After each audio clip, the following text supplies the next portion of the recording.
for Kamala Harris, she's had like the triple problem of being a woman, and so people not being willing to respect her the way that they would respect a male vice president, of being black, which we already know that what that carries with it is the anti-blackness comes, with the package, and then also being vice president at a time that is really, really difficult. Joy and I talk about this all the time. Madam Vice President, and you know this, Charlamagne, she black, okay? Yes. She went to Howard, she AK, and when she talks to you, it is, she sounds She's so like regular. me. She's so regular She and really approachable, is. and it's unfortunate that more people don't see that. it. And there's also just the dumbing down of the American electorate.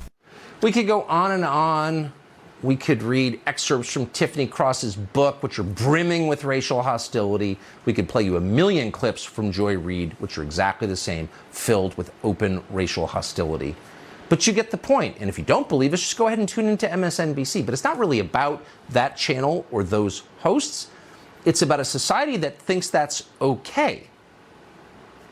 Where it's not really about diversity, it's about hating other people on the basis of their race. And it's a little bewildering to the rest of us who thought the whole point of America was that we're aspiring to a country where we are judged by the content of our character, not the color of our skin.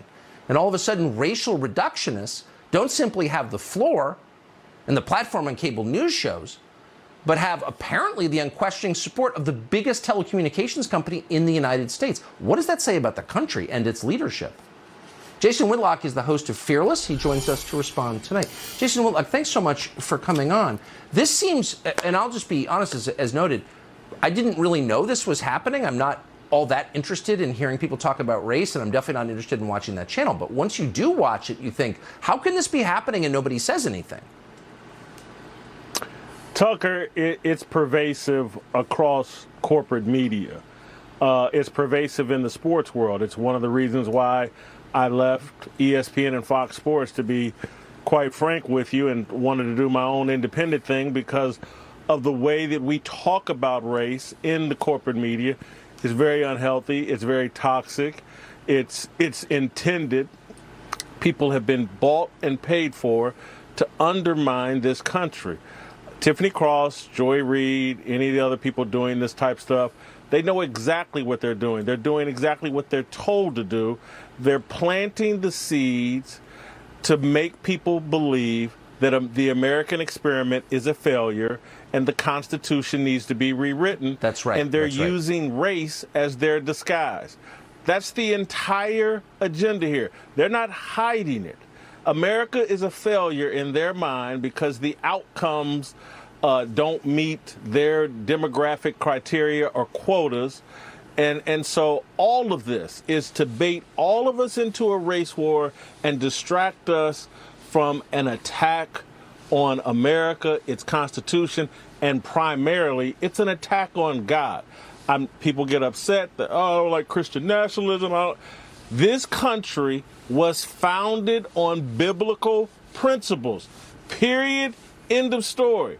This is a biblical experiment, the United States of America, and it has been a success. The atheists, the Marxists, the people hostile to God want to end this biblical experiment, and they're using race to tear it down. That's the nuclear weapon. Race, race, race, race, race. We haven't treated race right. We got to write a new constitution. This whole thing's been a failure. It's a smokescreen. It's an attack on God. Those of us that are believers, regardless of our surface level differences of skin tone, if you're a believer, you got to wake up and look at what they're doing. They're attacking God. You think they're attacking you. They're not. They're attacking God, and they're attacking a country that was founded on biblical principles. Is this country perfect? No way. But it's better than anything else. It's the only biblical experiment that's ever been tried with a nation. The results are better than anybody else has ever gotten. What the steps we've taken in this country to correct our racial problems are steps other countries haven't come close to. This is satanic what they're doing, and they've been paid to do it. I agree with that completely. And I also worry that once you unleash these forces, boy, you can't control them. This could go in very ugly directions, and I think it's reckless, really reckless. Jason Whitlock, I appreciate your coming on and for that very clear explanation of what's true.